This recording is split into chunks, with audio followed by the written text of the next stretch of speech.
And they took him and brought him unto Areopagus, saying, May we know what this new doctrine whereof thou speakest is?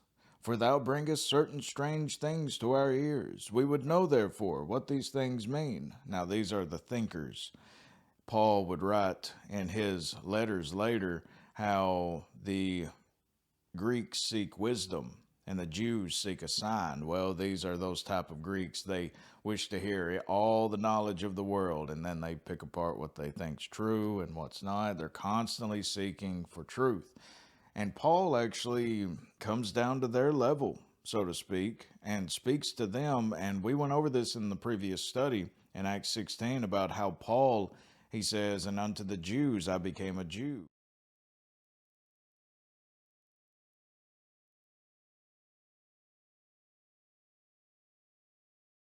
See that perfectly played out right here. For all the Athenians and strangers which were there, they would have spent their time in nothing else, but either to tell or to hear some new thing.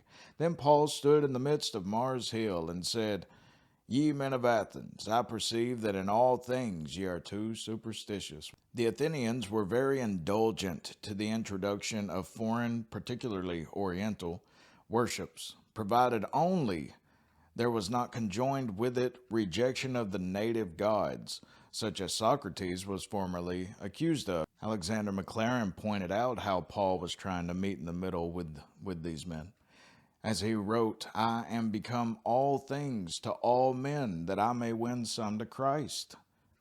And we should learn a lesson in this, how we should try not join in with their sins, but if they're into, for an example, if they're into video games or something, go and play a video game with them, and try to meet in the middle with them. Try to find ground with these unbelievers. But he says, I am become all things to all men, said Paul, and his address at Athens strikingly exemplifies that principle of his action.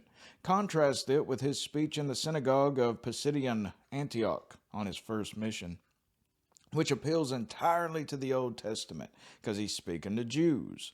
So, here, speaking to educated philosophers, he quotes Greek poetry and sets forth a reasoned declaration of the nature of the Godhead and an argument against idolatry. The spirit in which Paul approached his difficult audience teaches all Christian missionaries a needed and neglected lesson.